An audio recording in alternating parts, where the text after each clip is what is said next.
Hey, what is up everyone? It's Rinku, and I was so excited to get my first fairy in the game and make a video about it I almost forgot about the patch notes. So today, let's recap April 11th, 2018. Under content changes, of course, the very first thing is the everlasting little companion, the fairy. So yes, the fairy is finally added. To start the quest to get your first fairy, you have to be at least level 52 and have completed the boss witch hunting quest, which is basically the 1 to 50 Black Spirit questline. If you've already done this, you can start the quest to get your first fairy. Now, it's pretty straightforward. You just accept it and talk to the people and do the things, and then she'll ask for a petal, and you have to get fairy petals. So to get your first fairy petal, just like all the other ones you'll get in your BDO career, you'll have to either grind, fish, or gather, or just pretty much probably any loot table in the game has a chance of getting this, because it just says anywhere around the world, but confirmed those 3 ways. And yeah, that's how you get it. It's literally just RNG. So I got my first petal by grinding Sawzin for 30 minutes. Some people go hours before they get it, but you can grind anywhere, you can fish anywhere, gather anything, and you'll have a chance at getting these fairy petals. Once you get your first fairy petal, you can complete the quest and get your first fairy, and after that, every 2 petals you can get another fairy. And when you get the fairy, you actually get a box, and this is an RNG box. You open it and you get a random fairy. So it has a random personality and a random tier, and these are the tiers. So tier 1 is faint, tier 2 is glimmering, tier 3 is brilliant, and tier 4 is radiant. Personalities of fairies only seem to affect their color and the way they talk to you in game. And yes, I did have to change the option on, but they do talk to you in game. It's pretty cool. The tier, however, of the fairy is very, very important. Higher tier fairies can level higher and learn more skills. Also, higher tier fairies can learn better skills than lower tier fairies. Even if it's the same skill, there's different skill levels ranging from 1 to 5. Going down the list of skills, we have Tingling Breath, which gives you underwater breathing. We then have Feathery Steps, which gives you weight penalty reduction, and at level 5, up to 125%. Now, I just want to point out this one's skill, because this sounds pretty crazy. Apparently, if you're like right below, like let's say you're 124% and you have this maxed at skill level 5 on your fairy, you can walk around normally, like as if you weren't overweight at all. So that seems pretty crazy. I've never seen any kind of mechanic in the game that does that before. We also have Fairy's Tier, which gives you instant resurrection, so it doesn't recover broken crystals or anything that you would have normally lost. I think it restores experience. I think that's the whole point. But even if it doesn't do that, it does resurrect you. So, and at max level, up to every hour. It's pretty nice. We then have Inexhaustible Well, which auto-consumes purified water or star anise tea. And of course, this is for desert illnesses, so whenever you're in the desert, it'll auto-consume it for you. At max being cooldown 5 minutes, so I don't think you can get in less than 5 minutes. It shouldn't kill you in less than 5 minutes, so should be good to just rely on that. That'd be pretty cool. We also have Morning Star. This doesn't have at different skill levels, but it lights up its surroundings, so I'm not really sure what that means, but I'm sure it looks cool. We also have the last skill, the one that pretty much everyone wants, I'm sure, Miraculous Cheer. This one auto-consumes pots, HP, MP, EP, WP, SP, pots. I like how they have EP in parentheses. That's only for Dark Knights, even though it's the exact same thing. That's hilarious that they do include that. And if you want to see how I got my first fairy, you could watch my last video, but I think that's enough about fairies. Let's talk about Yona's Fragments. These fragments are found rarely in the desert. Anywhere in the desert, when you grind, you have a chance to get Yona's Fragments. So, what are these? These craft gold accessories. Crescent Guardian rings, Bassi belts, Seraph's necklaces, also the DP versions of those things. So, Cadre rings, Centaur belts, and Sissel necklaces. You literally craft them with these fragments. Now you need some other materials. They don't seem like very difficult materials to get. The main things are these fragments, and you'll need about 15 to 20 depending on which thing you make. So crescent rings, for example, you only need 15. Bassi belts only need 20. You'll need like other materials like fine thick fur, traces of earth, black stone powder. That shouldn't be too difficult, but the stones, the fragments, I mean, you have to get yourself.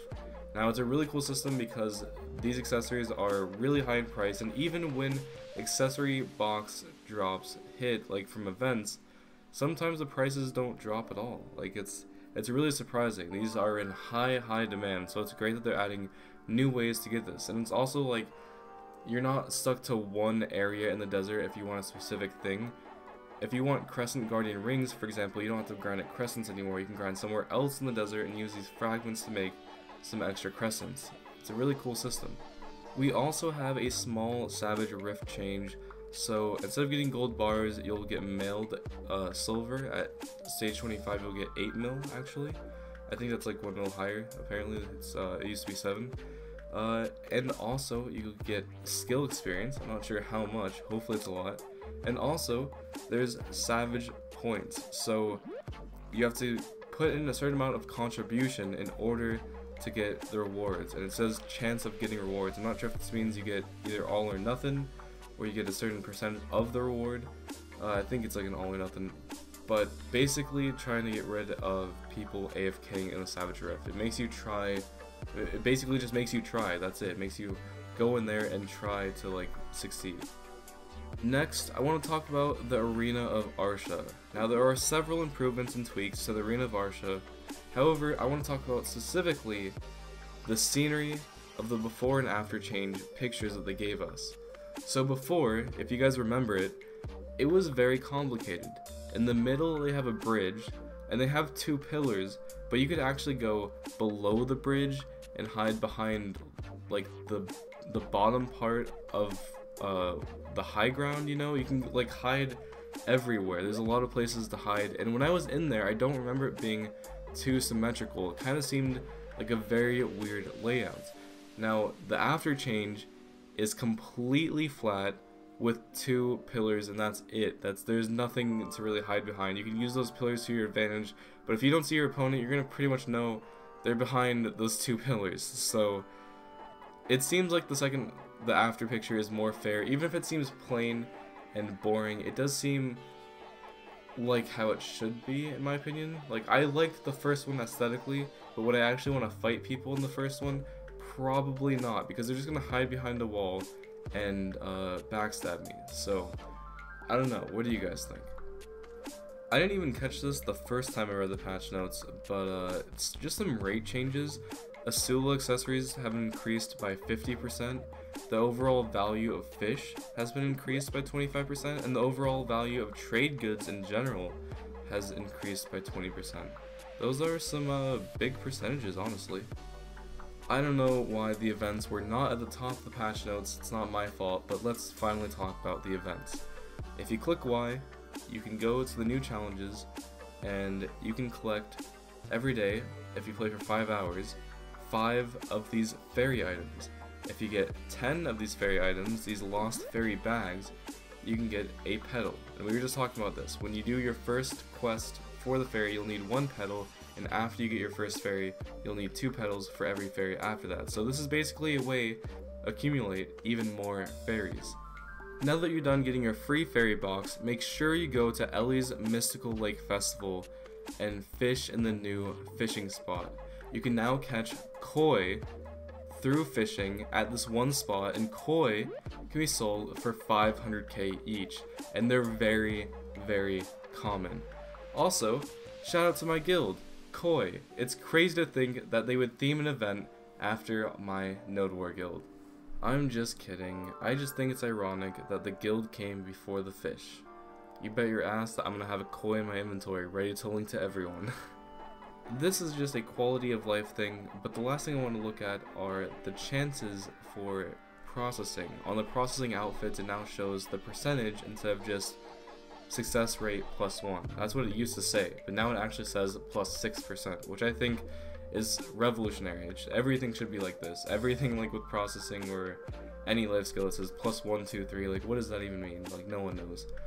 I think this is also something that, like, for combat stats too, like what does +1 crit do? What does +2 crit do? Is it like an exact percent that they've determined already? Or like are they gonna slowly reveal the curtains on those kind of things? Because as far as I know, we don't have those values, at least officially. Finally, on to the Pearl Shop, and the first one is a weird one. We have the Premium Value Pack. So this is a normal value pack for 2,250 pearls, with the catch of every day that you log in, you get 52 pearls back. I think that's how it works. So overall, it ends up costing a lot less than a value pack, but is that only if you log in every day? Is that what the point of that is? Like, I'm not really sure. I guess that's it, but you can only get this once per family. So even if you did want this deal, you can only get it once. So it's an interesting package, but there you go. We also have the Termian outfits for everyone. So it's not the Termian event, it's Ellie's water park event, but we got the Termian outfits because it's, I guess, related. And at the very, very bottom, we have Ornette's Dark Honey. And this honey wine, it says wine apparently, is what they fucking get drunk off of. So all the fairies are just drinking this every day, all day, and this is what they're addicted to. This is what they do in their free time when they're rich and when you want to spoil them with pay-to-win food. So that's about it. I love you guys, and I think I'll see you guys next time.